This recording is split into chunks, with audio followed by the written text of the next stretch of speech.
Eu gostaria de agradecer a presença da doutora Bruna aqui no nosso estúdio, ela que gentilmente aceitou o convite e vai falar de dois temas muito importantes na parte de gastroenterologia: retocolite ulcerativa e doença de Crohn.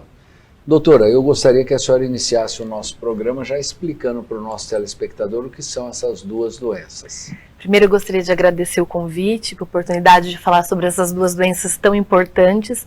A gente acabou de ter agora, no mês de maio, um mês de conscientização sobre a doença inflamatória intestinal, com alguns eventos aqui na cidade. E a doença inflamatória intestinal é uma doença que inflama o intestino, e ela é dividida em duas categorias: a doença de Crohn e a retocolite ulcerativa, mas que são muito parecidas nas manifestações clínicas e até mesmo no tratamento. Essas doenças, elas formam feridas, úlceras no intestino, e essas feridas evoluem com diarreia, perda de nutrientes, então o paciente emagrece, o paciente costuma ter muita dor abdominal, cólica, e é uma doença autoimune, então é uma doença do sistema imunológico. O paciente, por algum desequilíbrio no sistema imunológico, começa a agredir o próprio intestino, causando feridas e úlceras que causam diarreia, dor abdominal, urgência para evacuar e muitas vezes desnutrição e perda nutricional. Certo. Qual é a diferença de uma e outra? A doença de Crohn, ela pode acometer da boca até o ânus e ela normalmente causa feridas mais profundas. E por causar feridas mais profundas, ela pode evoluir com perfurações intestinais, tanto no trato gastrointestinal quanto na região do ânus também. Então é uma doença mais perfurativa e mais extensa. A retocolite ulcerativa, ela é restrita ao cólon, ao intestino grosso. Ela necessariamente começa do finzinho do reto e vai subindo. Ela costuma ser mais as feridas costumam ser mais rasas, mas a sintomatologia de diarreia e de urgência evacuar é mais intensa na retocolite ulcerativa do que na doença de Crohn. Tanto uma quanto outra doença podem levar à perda de sangue nas fezes? As duas podem causar. Essas feridas, essas úlceras que se formam no intestino, elas, com a passagem das fezes, elas podem sangrar. E aí o paciente vai notar sangue e muitas vezes catarro, muco no cocô também. Cigarro, bebida alcoólica, isso pode piorar a doença? A doença de Crohn, ela é muito influenciada pelo tabagismo. O paciente que fuma dificilmente vai conseguir o controle da doença, independente da medicação ou da dieta que faça. A doença de Crohn, ela é muito sensível ao tabagismo. A gente pede, inclusive, para o paciente que tem doença de Crohn não conviva com quem fuma ou em ambientes em que tem fumaça de cigarro, porque ela piora muito a doença de Crohn. Já a retocolite ulcerativa não parece ter essa relação tão bem estabelecida. Fala-se até num fator protetivo em quem fuma, mas isso de nenhuma maneira justifica tabagismo para quem tem retocolite ulcerativa, porque o malefício do tabagismo é muito grande em detrimento de um possível benefício que causa para a retocolite ulcerativa. Mas para a doença de Crohn, a gente, quando vai classificar um paciente com doença de Crohn, se ele fuma, a gente já muda o padrão de classificação dele para um paciente que provavelmente vai ter uma má evolução da doença e um difícil controle, e a gente já costuma ser mais agressivo no tratamento de quem fuma. Doutor, a partir de qual idade essas doenças aparecem? Essa é uma doença do adulto jovem. Normalmente, essa doença se manifesta entre 20 e 40 anos. Quando aparece muito antes disso, normalmente costuma ser doença mais grave. E existe um segundo pico de incidência, que é no idoso, a partir dos 60 anos. Mas a principal faixa etária em que incide a doença é no adulto jovem. E isso é um grande problema, porque é a fase em que a pessoa está terminando a sua formação, está começando uma vida profissional. Isso acaba atrapalhando muito o que vai ser da vida desse paciente, porque é uma doença muitas vezes debilitante. O paciente ele tem urgência evacuatória, ele tem perda fecal, ele se evacua na roupa, ele tem muita cólica, muita dor. Dependendo do tipo de manifestação da doença de Crohn, ele pode ter vômito, ele pode ter secreção purulenta pelo ânus. Então é uma doença muito debilitante, numa fase em que o paciente está estudando, se formando, procurando um emprego, procurando um relacionamento, formando família. E se a gente não controla bem a doença, isso pode mudar a história da vida desse paciente. Porque ele pode não chegar no ponto máximo que ele queria, ele pode não alcançar os objetivos, tanto na vida pessoal quanto na vida profissional, porque ele tem receio em sair para estudar, ele acaba tendo dificuldade em conseguir trabalho, porque ele pode ter um trabalho improdutivo, ele pode até vencer todo o tabu e ir para o local de trabalho e falar, não, eu tô aqui, tô de corpo presente, mas é um trabalho produtivo? A cada meia hora ele tem que largar tudo para ir no banheiro. Então, às vezes ele não consegue terminar isso, e quem o emprega percebe isso e acaba, muitas vezes, evitando uma promoção, ou até mesmo desligando ele do trabalho por conta disso, por mais que ele se esforce para isso. Então, é muito triste a questão da faixa etária, porque isso pode mudar a história de vida do paciente. Por isso que a gente é tão preocupado em tratar adequadamente esse doente. Numa fase muito produtiva, né? O início aí da vida profissional das pessoas. Doutor, é mais comum em homens ou mulheres? Não tem uma diferença estatística importante entre homens e mulheres. Pode acontecer tanto em homens quanto em mulheres, um pouco mais em homens talvez, mas isso não chega a ser uma diferença importante entre homens e mulheres. A senhora falou que é uma doença autoimune. Por ser uma doença autoimune, ela tem algum outro fator desencadeante, como estresse, como depressão, alguma doença, às vezes até mental, que possa piorar esse quadro? A gente quase sempre consegue determinar um fator que desencadeou o início da doença. A gente vê muito assim, perto de prova importante, um concurso importante, um término de relacionamento, uma frustração de não entrar na faculdade. A gente quase sempre consegue determinar um fator desencadeante, mas nem sempre. A gente sabe que o fator ambiental é muito importante, então quanto mais industrializado o estilo de vida, quanto maior a ingesta de alimentos condimentados, industrializados ou processados, maior a chance da pessoa desenvolver.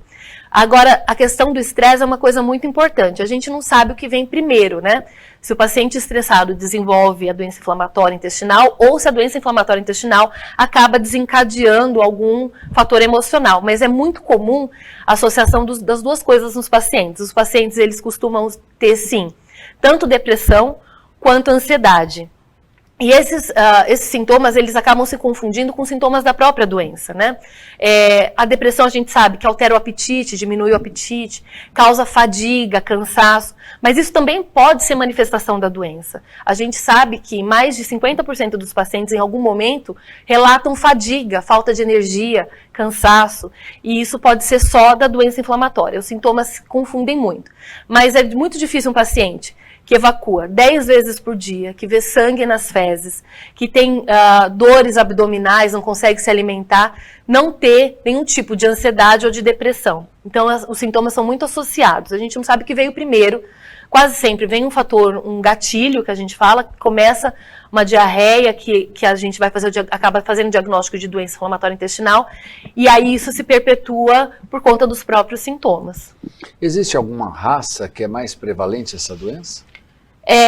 Nos caucasianos é mais prevalente. A gente achava antigamente que em negros isso não acontecia, mas a gente sabe que o negro, num ambiente industrializado, ele tem tantas chances quanto qualquer outro ser humano de desenvolver a doença inflamatória intestinal. A gente sabe que tem muito a ver com as condições de saneamento básico. Quanto pior o saneamento básico, menor a chance de desenvolver a doença inflamatória intestinal.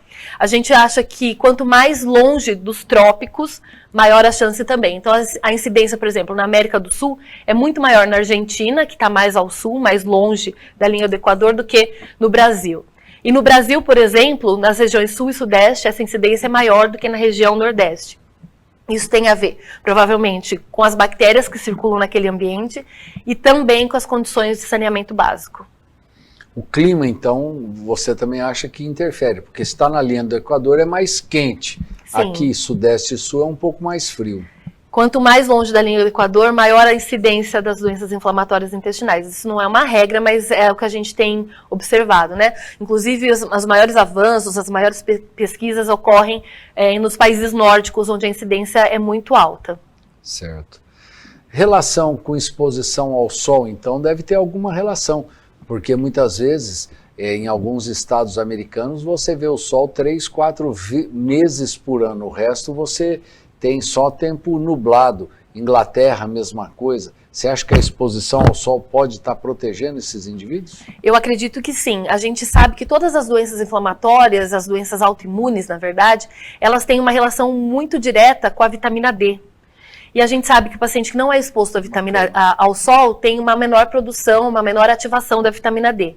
Então, nesses casos, a gente costuma até complementar a vitamina D, deixar valores acima de pelo menos 30 na dosagem de vitamina D, porque a gente acredita sim que o sol, e assim pensando na vitamina D, influenciam muito no desenvolvimento das doenças autoimunes de uma maneira geral.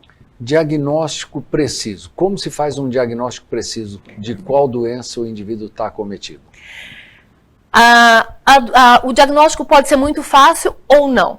Na retocolite ulcerativa ele costuma ser mais fácil. A gente faz uma colonoscopia e, como eu disse, quase que invariavelmente, né? Invariavelmente o reto está acometido e aí a extensão depende, mas pode estar subindo até pegar todo o intestino grosso. Então, a retocolite ulcerativa, com uma colonoscopia a gente consegue fazer o diagnóstico. A gente olha o padrão das úlceras, as feridas, a gente colhe biópsia, a gente faz alguns testes para excluir outros tipos de colite, mas quando a gente não tem outro tipo de colite e a biópsia vem muito fidedigna com retocolite ulcerativa, está feito o diagnóstico.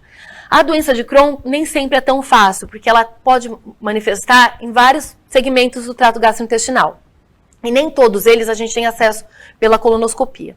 Mas todo paciente a gente submete a uma colonoscopia porque a maior parte das vezes ela é o suficiente para ver as feridas e coletar biópsias confirmando a doença.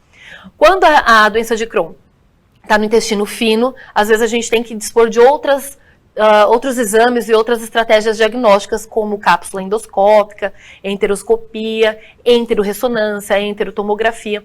Nesses casos, eu costumo brincar com o paciente assim: eu não estou vendo um porco, mas eu vejo uma patinha de porco, eu vejo um rabinho de porco, e aí a gente fecha um diagnóstico montando um quadro, um quebra-cabeça. Certo. A partir deste momento, está fechado o diagnóstico. Acredito que a primeira coisa é o paciente mudar de estilo de vida. Por quê? Porque se é uma doença autoimune, se ele continuar naquele ambiente de estresse, naquele ambiente muitas vezes de ansiedade, a doença vai ter uma melhora muito pequena. Então, primeira coisa, estilo de vida, doutora? Estilo de vida e aceitação da doença. Eu acho que o paciente, para ele aderir ao tratamento, ele tem que acreditar que ele tem uma doença. Que essa doença é uma doença séria, que pode trazer consequências muito graves. Nem sempre vai trazer, mas a gente tem que cuidar muito de perto para não deixar isso acontecer e não perder o fio da meada. Então, primeiro de tudo, é uma conscientização. Eu tenho uma doença, essa doença é potencialmente grave. Uma vez que o paciente entendeu isso, aí a gente tem que começar a mudar várias coisas. O estilo de vida, com certeza, comer o mais perto do natural possível, evitar tabagismo, fazer atividade física, fazer uma boa qualidade do sono. Quando necessário, fazer uma terapia, um acompanhamento psicológico para ele melhorar a qualidade de vida dele. Adequar as atividades diárias dele, o trabalho ou o estudo, de acordo com as necessidades e as limitações que ele tem, a partir do momento que ele aceita a doença. E cada paciente tem uma necessidade alimentar, né? Pacientes que têm formas mais estenosantes da doença não pode comer muita fibra. Quase todos eles sentem piora com leite derivado.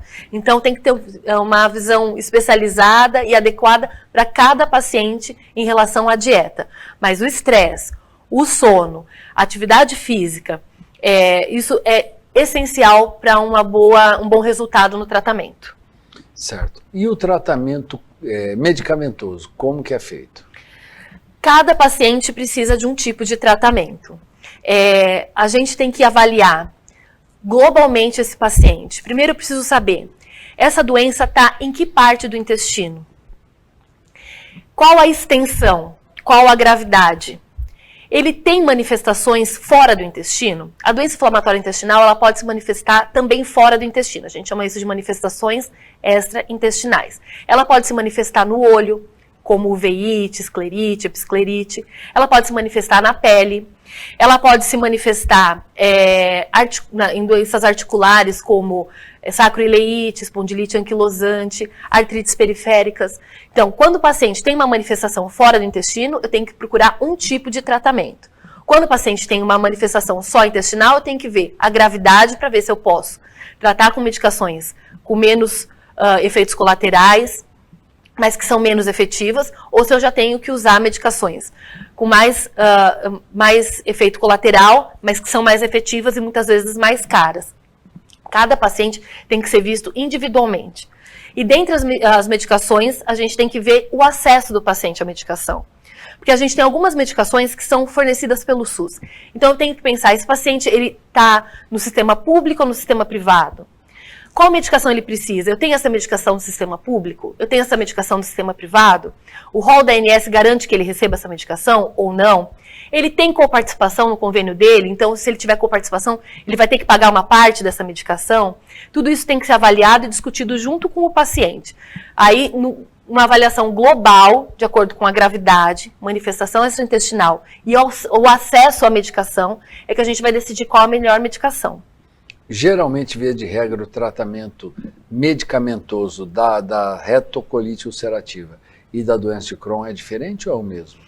A gente sabe que a retocolite ulcerativa ela pode responder a medicamentos orais chamados aminosalicilatos, que todos conhecem como mesalazina e sulfasalazina. A doença de Crohn, por muito tempo foi tratada com essas drogas, mas hoje a gente sabe que essas drogas não fazem efeito para a doença de Crohn. Então, essa é uma grande diferença. Em relação aos imunossupressores, que é um segundo passo no tratamento, a retocolite ulcerativa ela pode responder ao uso da azatioprina. O paciente com doença de Crohn pode responder a azatioprina e metrotrexato. Então, é uma medicação a mais que ele pode fazer uso. Em relação aos imunobiológicos, que são as medicações mais usadas e mais modernas, a maior parte deles trata as duas doenças. Mas tem alguns que são liberados no Brasil hoje só para tratar uma doença e outros que são liberados no Brasil hoje só para tratar outras doenças. Mas a maioria trata as duas. E essas são as medicações mais indicadas para pacientes graves e para pacientes que tenham manifestações gastrointestinais. Dentre as medicações imunobiológicas, a gente tem as mais modernas, que costumam ter menos efeitos colaterais, mais seguras, e as menos modernas, mas que costumam, às vezes, ser mais fácil o acesso, tanto no SUS quanto no sistema privado. Doutora, existe a possibilidade desse indivíduo ficar curado? A gente não costuma falar em cura para as doenças inflamatórias intestinais. A doença inflamatória intestinal, como uma doença crônica, a gente fala em controle. Como quem tem diabetes, como quem tem pressão alta, como quem tem qualquer outra doença crônica. A gente fala em controle. E esse controle na doença inflamatória intestinal a gente chama de remissão clínica. O paciente pode estar em remissão clínica, mas ele tem que ser sempre vigiado, porque muito antes dele começar a ter manifestação clínica de que está voltando a doença, os exames laboratoriais e alguns achados de exame físico podem mostrar que a coisa está desandando. Então esse paciente tem que ser acompanhado muito de perto, para sempre. E a gente não fala em cura, a gente fala em remissão. Eu tenho pacientes em remissão há muito tempo, às vezes até sem droga, sem medicação, mas eles estão sempre acompanhando de perto. Mas foram pacientes que trataram por um tempo, controlaram a doença, mudaram o estilo de vida e realmente tiveram esse ganho. Porém, não podem ser considerados curados, Não. e sim pacientes em remissão clínica. Eles não têm mais sintomas, não têm mais nada. E a gente tem que acompanhar esses pacientes de perto, porque a gente sabe que o paciente com doença inflamatória intestinal, principalmente a retocolite, tem um risco aumentado de ter câncer de intestino em relação à população geral. O câncer de intestino, ele é muito incidente. Hoje é o segundo que mais mata no Brasil. É um câncer muito incidente. E você tem uma incidência aumentada desse câncer em pacientes com retocolite ulcerativa e doença de Crohn, principalmente naqueles que não vigiam o intestino com regularidade e naqueles que não conseguem entrar em remissão clínica. Então, esse paciente tem que ser acompanhado de perto, inclusive porque a não cicatrização do intestino aumenta muito o risco dele ter câncer de intestino. Doutora, e cirurgia? Existe alguma cirurgia para isso? Às vezes a cirurgia é necessária? Existe sim. A gente costuma guardar a cirurgia para os casos em que não respondem a medicamento. Na doença de Crohn, a gente pode fazer ressecções intestinais menores e a gente faz quando há uma complicação. A doença de Crohn ela pode perfurar ou ela pode estrangular, fechar o intestino. Quando ela fecha o intestino e a gente dá remédio e o intestino não abre, o paciente começa a ter muita cólica para vencer aquela barreira de estreitamento. E aí, nesse caso, às vezes faz necessário a gente ressecar aquele pedaço do intestino para o cocô continuar passando sem cólica e sem dor e sem desconforto. Quando há uma perfuração intestinal, vaza fezes para dentro da cavidade abdominal, e nesse caso a gente também precisa fazer uma cirurgia, normalmente de urgência.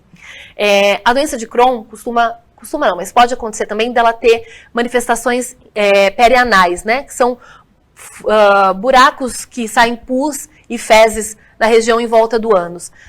Essas manifestações, essas fístulas perianais também precisam ser tratadas com cirurgia. Já a retocolite ulcerativa, a gente não costuma tratar com cirurgia, a não ser que ela não responda a tratamento clínico. Alguns pacientes, eles fazem o que a gente chama de megacólon tóxico. Essa inflamação se torna tão grande e tão intensa em que o intestino começa a virar um meio de cultura e as bactérias começam a se proliferar lá dentro. E elas causam uma pressão e uma necrose do intestino e perfuram. Nesses casos, a gente faz cirurgia. Pacientes que a gente acha nas colonoscopias alguma área com tumor ou com predisposição a tumor, também acaba sendo indicativo para retirada do intestino, principalmente na retocolite ulcerativa. Pacientes que, apesar de não ter perfurado e não ter nenhuma área de displasia, que é essa alteração pré-cancerígena que a gente vê, não respondem a tratamento nenhum e a qualidade de vida é muito ruim. Nesses casos, a gente também faz a colectomia, mas são sempre cirurgias, principalmente na retocolite ulcerativa, muito grandes, em que a qualidade de vida do paciente também fica muito ruim, porque a gente tira o reservatório do intestino, que é o intestino grosso e o reto. Quando a gente tira isso, sempre que ele se alimentar, a comida vai chegar pertinho do final e não vai ter um reservatório para isso. Então, o paciente evacua 6, 7, 10, 12 vezes por dia. Acorda para ter que evacuar. Então, a gente guarda essas cirurgias para em casos que não há resposta a tratamento clínico. Certo.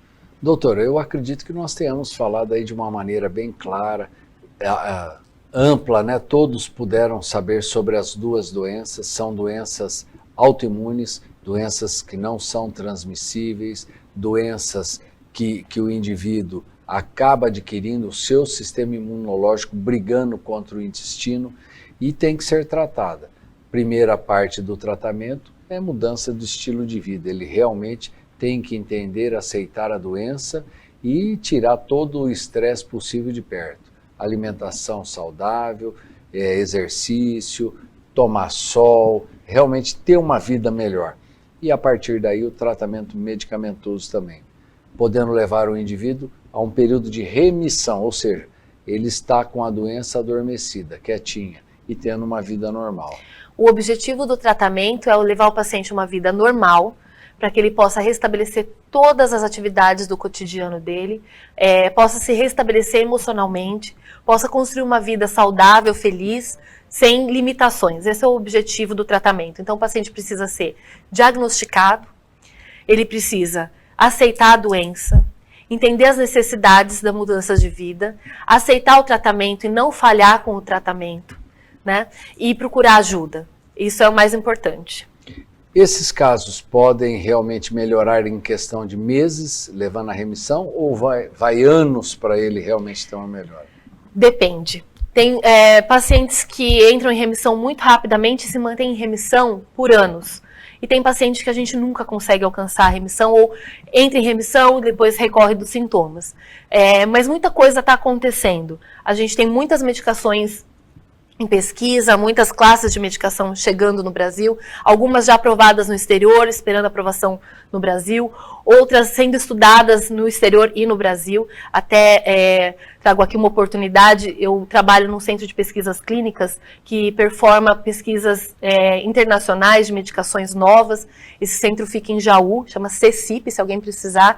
Lá a gente oferece tratamento para os pacientes que não têm tratamento adequado, que estão precisando de um tratamento adequado e não conseguem, porque tá no sistema público e não consegue chegar no médico especialista, mas também para os pacientes refratários, que já tentaram de tudo e a gente consegue tentar medicações novas para eles. Legal. Eu gostaria muito de agradecer a presença da doutora Bruna aqui no nosso estúdio. Tenho certeza que vocês aproveitaram bastante. E se ainda assim restaram algumas dúvidas, querem encaminhar para a TV Privê, tenho certeza que a doutora terá o maior prazer em respondê-las. A vocês que nos assistiram, muito obrigado. E fica aqui o convite para que na semana que vem estejamos juntos aqui para mais um Prevê Saúde. Tchau.